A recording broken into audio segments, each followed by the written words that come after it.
What is up everyone, this is Marky2200 here and welcome back to my Need for Speed testing series, where today we'll be ranking all the rear-wheel drive supercars in Need for Speed Pro Series from worst to best based on their drift capabilities.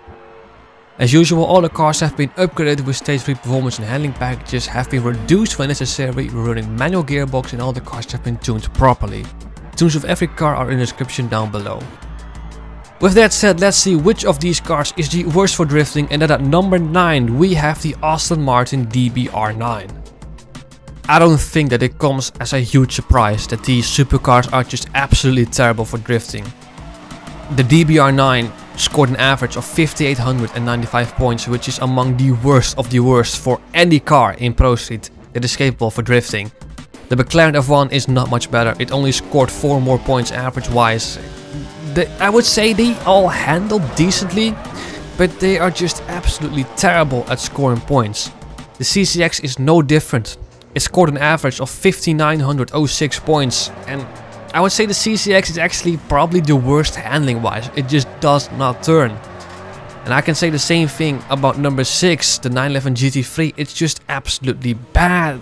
Don't use it. It's terrible for drifting. It's horrendously bad. It's just not fun using, and it's not worth it, you know.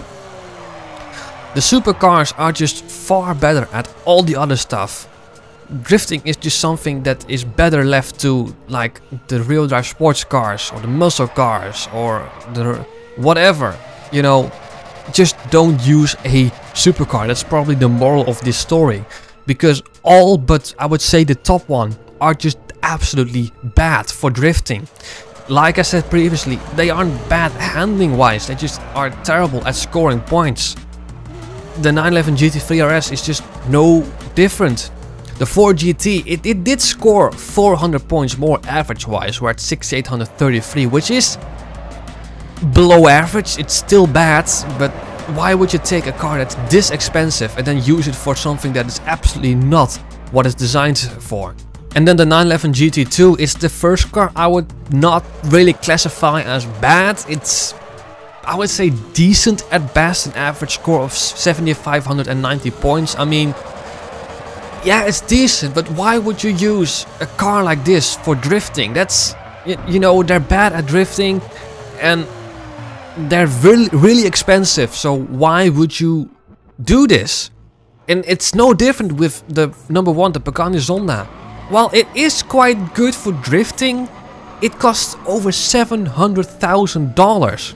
And it's amazing for grip racing, it's amazing for drag racing, it's amazing for speed races, and it's decent for drifting. But you got cars that are so much cheaper, like the Nissan 240 SX.